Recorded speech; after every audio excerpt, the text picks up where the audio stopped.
How to watch movies on Plex. Hello everyone, I am Bishaka and welcome to our channel.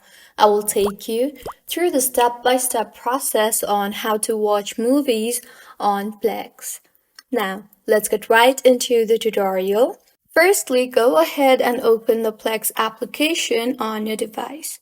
Make sure you are signed in, and if not, sign yourself in using your login credentials. Once you are signed in, you will be led to the home page of Plex application. You can simply scroll through and tap on the movie that you want to watch. Once you tap on the movie, you will see a short description about the movie along with the movie's cast and few other details. Simply tap on the play button to play the movie.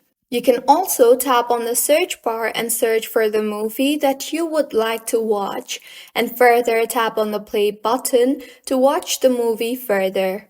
So, this is how you can watch movies on Plex.